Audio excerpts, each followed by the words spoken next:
महंगाई इतनी ज़्यादा बढ़ गई है कि कुछ लोगों से कॉमन सेंस भी अफोर्ड नहीं हो रही।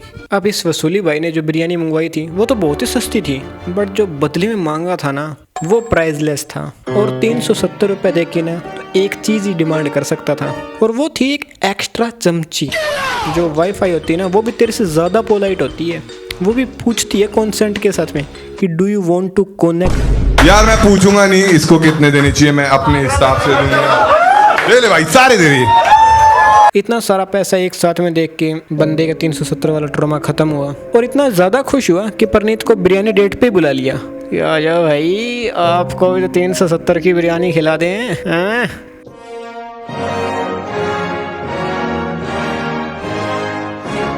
गाइज वीडियो स्टार्ट करने से पहले मैं जल्दी से ना एक बार 370 को कॉन्ग्रेचुलेट बोलना चाहता हूँ। तो मेरी एक बार थोड़ी सी तालियां बजा दो भाई। हाँ बस बहुत है, इतनी बहुत है। क्योंकि 370 मोस्ट फेमस न्यूमेरिकल नंबर बना है जो इतना फटा है। My bro really made it. But top 1 पे अभी भी 69 ही है। सो 370 वर्ड जब नया वायरल हुआ था ना, तब मेरे को एक बार को लगा कि एयरटेल वाला ने फिर से कोई नया डाटा प्लान लॉन्च कर दिया है। गाली देने पहुंचा मैं तो।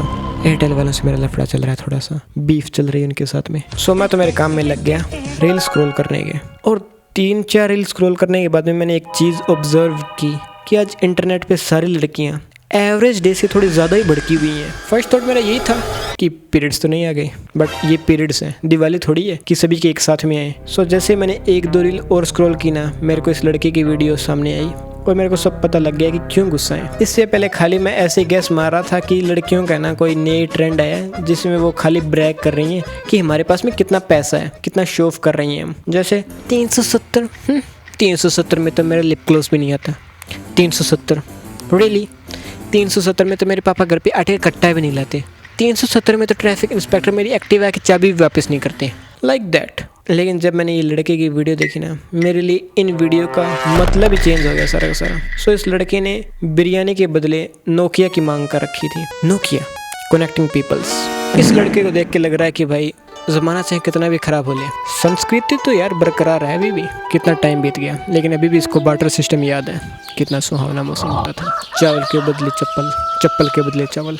बढ़िया भाई, बट डिमांड बहुत रॉन्ग थी। तो अभी इस वीडियो को ध्यान में रख के मैं वो वीडियोस सोचता हूँ ना, बहुत गलत मीनिंग निकल के आता है। अभी उन वीडियोस को देख के ऐसा लगता है कि लड़कियाँ इसलिए ज़्यादा गुस्सा थी क्योंकि प्राइस कम लग गया। ऐसा मैं नहीं बोल रहा, उनके खुद के वर्ड्स बोल रहे हैं जो उन्होंने चूज़ किए। एक बार खुद पढ़ के देख लो। 370 में तो मेरे डैश भी नहीं आते। They are talking about the inflation कि कितनी महंगाई हो चुकी है। 370 में तो ये भी नहीं आता। तू तो किसकी मांग कर रहा है? इंक्रीज दी प्राइस बड़ी। जस्ट किडिंग, मजाक कर रहा हूँ भाई मैं। जब नई नई कंट्रोवर्सी वायरल होती है ना, तो ट्रेंड बनाने की भागदौड़ में हम भूल जाते हैं कि इसका मीनिंग क्या निकलने वाला है, ये कैसे लोग समझेंगे। एक बार पीछे भी ऐसा हुआ है। तुमने वो रील देखी है जिसमें एक लड़की ने कैप्शन डाल रखा था कि slept with 300 followers, woke up with 3000। कोई बात नहीं भाई, लड़कियों को मैं माफ़ कर देता हूँ। जय औरत।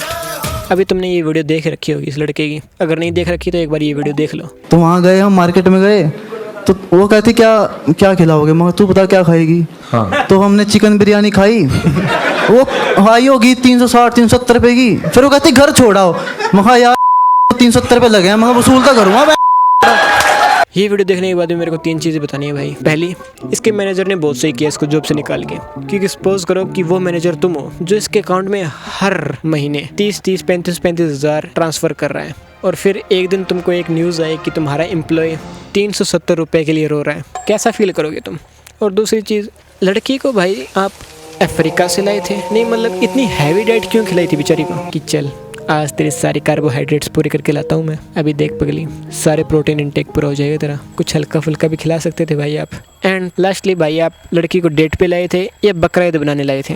क्योंकि वहीं पे ही होता है ना ऐसा, खिला पिला के हलाल करना। एंड फ्रॉम हलाल मेरा मतलब है यूज़ करना, ना कि काटना। अभी कंट्रोवर्सी पे तो भाई मैंने इतनी ज़्यादा वीडियोस देख रखी है कि मेरे को तुमको एक बात बतानी है। सेंटर फ्रूट वाली ऐड बहुत गलत है। उस ऐड में सेंटर फ्रूट की जगह माइक को होना चाहिए, क्योंकि लोगों की जीभ माइक को देख के ज़्यादा लपलपाती है। माइक दिखते के साथ जैसे उनमें कुछ क्रेजी करने का जुनून सा सवार हो जाता है। ओए वो देख माइक, उसमें से मैं क्या बोलूँ जो एक आम इंसान ने नहीं सुना हुआ। उनमें जैसे एक कंपटीशन सा जग जाता है कि भाई कौन सारे अल्फ़ाबेट जोड़ के एक बढ़िया सा सेंटेंस बनाएगा, और किसको मिलेगा वो 3 magical words. FIR। So probability वाला चैप्टर तो भाई हम सब ने पढ़ रखा है, तो उसकी याद में तुम एक सम तो सोल्व करके दे सकते हो। बड़े नंबर दिए भाई उसने अपने को 10th में, एक तो सम सोल्व करके दे सकते हो तुम ना। तो प्रोबेबिलिटी बताओ मेरे को कि इस लड़के ने जितनी भी स्टोरी सुनाई थी ये कितनी सच और कितनी झूठ, क्योंकि there could be some chances कि जो ये बात बोली इस लड़के ने वो झूठ भी तो हो सकती है। वो भी खाली ब्रैग कर रहा था, उसने कहीं पे ऐसी मनगढ़ंत कहानी बना दी हो ताकि थोड़ी सी लाफ मिल जाए और थोड़ी सी तालियां, और तालियां मिली भी। बट तालियों का क्या है, तालियां तो रोटी को भी मिलती है। ताली तो रणवीर को भी मिली थी। अब देख लो उसकी लाइफ कितनी उथल पुथल हो चुकी है। अब उसको भाई तालियों से बहुत ज़्यादा डर लगता है। इतना डर लगता है कि उसने रेलवे स्टेशन पे जाना ही छोड़ दिया। बहुत सुधर गया, अपना नाम भी रीनेम कर लिया उसने। तो अब अपने नाम के आगे फ्रूट लगाता है, fruit beer. Fully legal, nothing illegal sir. अभी तुमको एक फैक्ट बताऊंगा मैं जल्दी से। So today's fact is Shivaji Rao के अलावा कोई बंदा दूध से धुला हुआ नहीं है। सबके दिमाग में ऐसे गंदे गंदे थॉट्स आते हैं। जैसे तुम कहीं पे मंदिर में हो या कहीं पे पूजा आरती कर रहे हो, भगवान के बारे में सोच रहे हो, तभी तुम्हारे दिमाग में एक रैंडमली बहुत गंदा थॉट आता है, और तुम जैसे उसको मतलब सोचते हो कि ये ख़त्म हो जाए, वो और घटिया बन के आता है। और फिर तुम सोचते हो यार कितना गंदा बंदा हूँ यार मैं, क्या क्या सोच रहा हूँ मैं। ऐसा होता है ना तुम्हारे साथ में, सबके साथ में ऐसा होता है भाई। सबके दिमाग में कुछ ना कुछ गलत थॉट होते हैं। जैसे आप फ्रेंड सर्कल में बैठते हैं तो वहाँ पे ऐसी बातें कई बार निकलती हैं, लेकिन बात ये है कि तुम्हारे दोस्त का कोई और दोस्त नहीं है जिसको वो बात फैला सके ये। और सेकंडली तुम्हारे फ्रेंड ग्रुप में कोई डेली व्लॉगर नहीं है जो तुम्हारी ये क्लिप काट के इंटरनेट पे डाल सके। And more over you are not famous bro, nobody gives a fuck about you. अभी मैं ऐसा नहीं कह रहा कि जो इस लड़के ने बोला वो एकदम ठीक था, नहीं, मैं जनरलाइज नहीं कर रहा कि ये जो भी बोलते हैं वो सही है भाई। और ये वीडियो मैं इसलिए बना रहा हूँ क्योंकि लोगों का डबल स्टैंडर्ड बहुत घटिया लगता है मेरे को। इंटरनेट पे लोग ऐसे ऐसे बैठे हैं जिसको लगता है कि मेरे से ज़्यादा कोई प्योर बंदा है ही नहीं, किसने इतनी गंदी बात बोल कैसे दी। भाई तू भी बोलता है, भाई तू भी तेरे दोस्तों के सामने ऐसी बातें बोलता है, और तुम इंटरनेट पे आके इतने संत बनते हो कि भाई हम तो ऐसे बोलते ही नहीं है यार, कितनी गंदी बातें बोल रहा है, संस्कृति को बिगाड़ रहा है। छी, क्या बनता है ये है? इसके ऊपर बात मत करो, लेकिन मेरे को फिर भी एक रील बनाने दो, थोड़े से फॉलोवर आ जाएंगे, फिर बैन करो इसको। सबके दिमाग में ऐसे थॉट्स आते हैं भाई। All we have to do is compress them. Control रखो अपने दिमाग पे। जैसे तुम्हारे दिमाग में ये कोई थॉट आया ऐसा, उसका अबॉर्शन कर दो दिमाग में। रियल लाइफ देखने ही मत दो उसको, क्योंकि जैसे तुम्हारा वो थॉट इस दुनिया में आएगा, लोग इतने भूखे बैठे हैं कि वो ट्रेंड बना के उसको निचोड़ लेंगे। उनको फर्क नहीं पड़ता कि तुम्हारी मेंटल कंडीशन कैसी जा रही है। अगर तुमने कुछ गलत बोल दिया वो उसको लेके पीछे पड़ जाएंगे। वो तुम्हारी मेंटेलिटी खुद से जज कर देंगे तुम कैसे बंदे हो, कि तुम रेप कर सकते हो, नहीं कर सकते हो, तुम किसी का मर्डर कर सकते हो, नहीं कर सकते हो, सिर्फ तुम्हारी एक लाइन से। चाहे वो तुमने कॉमेडी शो चल रहा था उसकी फ्लो स्टेट में जाते जाते ऐसे मजाक में बोल दिया, उसको भी बोल देंगे। अभी उस शो में एक लड़की भी थी। अब तुमको क्या लग रहा है कि वो लड़की अगर तुमसे कल को कहीं पे मिल रही होगी तो उसके हाथ में क्या इंची टेप होगा और वो तुमको रोक के पूछेगी कि सर क्या जल्दी से मैं आपकी छुई मुई मेजर कर सकती हूँ? ऐसा तो नहीं है ना भाई। वो जस्ट एक फ्लो स्टेट था जहाँ पे लड़के और लड़कियाँ कमेंट कर रही थी। लड़के ने सोचा कि भाई मैं थोड़ा सा फनी बनने की ट्राई कर लेता हूँ। सेम रणवीर वाली बात है एकदम। और भाई तुम लोग बहुत ज़्यादा घटिया हो यार। एक चीज़ मेरे को पता लगी है, गैस लाइटिंग बहुत बढ़िया करते हो तुम बंदे हो। इसने एक बात बताई उसको तुमने जोक में कैटेगराइज कर लिया। पुलिस की नज़रों से देखो ना, वो स्टेटमेंट थी, जोक भी नहीं था। तुमने खाली फोकट में उसको जोक में इंक्लूड किया भी। और यहाँ भाई कई कॉमेडियन हैं जो दिन रात जाग के जोक लिखते हैं, उनका स्ट्रक्चर बनाते हैं, फिर ऑडियंस को जाके सुनाते हैं, ओपन माइक्स करते हैं, फिर वो थोड़ा थोड़ा कर करके 1 घंटे का मटेरियल इकट्ठा करते हैं, शो पे जाते हैं, वहाँ पे रिकॉर्ड करते हैं, फिर यूट्यूब पे डालते हैं। यूट्यूब पे डालने के बाद में एक छोटे से क्लिप काट के इंस्टा पे डालते हैं, सिर्फ एक कमेंट के लिए। 3 दिन से नहीं ऐसा, ये चौथा दिन है। उसको तो जोक में इंक्लूड भी नहीं करते कि भाई क्या जोक है ये।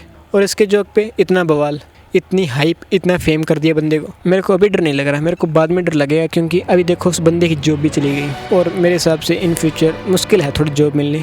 तो उस बंदे का दिमाग बहुत उल्टा चलेगा कि जिस चीज़ से जॉब गई है उसी को जॉब बना लिया जाए। कॉमेडियन बनूंगा मैं।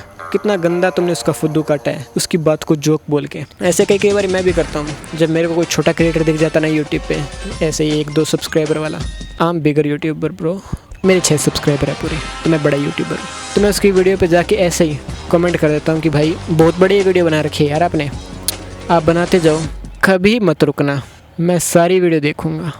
और उसके बाद में उसकी वीडियो कभी देखता ही नहीं, मैं हमेशा के लिए उसको साइड लाइन करती। बट एक झूठी होप तो दे दी बंदे को। अब वो लगा पड़ा बेचारा 3 साल से, 5 सब्सक्राइबर हुए हैं अभी उसके। जो बात उसने बोली है वो गलत है तो गलत है, उसको सज़ा मिलनी चाहिए और मिल चुकी है भाई। जॉब से निकल गया, घर में बदनामी हो गई, लड़की को सस्पेंड कर दिया।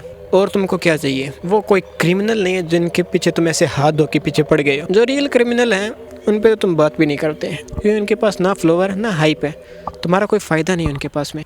और जो बंदे भाई ऐसे गलत करते ना, वो ऐसे शो पे जाते भी नहीं है और ना ऐसे जोक क्रैक करते, और ना उनको फ़र्क पड़ता कि तुम उसको कितनी हेट दिखा रहे हो, कितना उसको रोस्ट कर रहे हो, कितना उसको ट्रोल कर रहे हो, क्योंकि वो इंटरनेट पे होते नहीं है। उनको तुम्हारा कोई डर नहीं होता, उसको सिर्फ एक चीज़ से डर लगता है कि कहीं अगली बार मैं रेप करके आऊँ तो ये not every man but always a man या ऑल वीमेन आर सेम के बजाय इकट्ठा होके मेरे को टारगेट ना करने लग जाए।